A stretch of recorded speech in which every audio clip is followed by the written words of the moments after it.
Hi అండి, అందరికీ ముందుగా హ్యాపీ న్యూ ఇయర్, నూతన సంవత్సర శుభాకాంక్షలు అండి.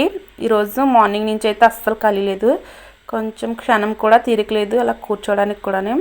చాలా ప్రిపరేషన్స్ అయితే ప్రిపేర్ చేసాము.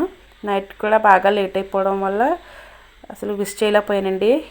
ఏముంటుంది చెప్పండి, తుడుచుకోవడం, కల్లాపులు వేసుకోవడం, ముగ్గులు పెట్టుకోవడం, శుభ్రాలు అవన్నీ చాలా స్ట్రెస్ ఉంటుంది. సో అందుకే నా వల్ల అవ్వలేదనమాట. ఈ వీడియో అయితే ఏం షూట్ చేయలేదు. ఇవన్నీ కుక్ చేసేటప్పుడు కూడా తీద్దామనుకున్నాను, టైం సరిపోలేదు. ఈరోజు స్పెషల్స్ అయితే బిర్యానీ, అలానే చికెన్ కర్రీ, వేడివేడిగా రైస్, బిర్యానీలోకి పెరుగు రైతా అంటే ఉల్లి చట్నీ, వాటితో పాటు సాంబార్. ఈ న్యూ ఇయర్కి మీరేం స్పెషల్స్ చేసుకున్నారో కామెంట్ చేయండి. అలానే మన ఛానల్ ఫస్ట్ టైం చూస్తున్నట్టయితే సబ్స్క్రైబ్ చేసుకోండి. ఈ పక్కనైతే స్టవ్ మీద పాలు పెట్టానండి. Okay friends, bye.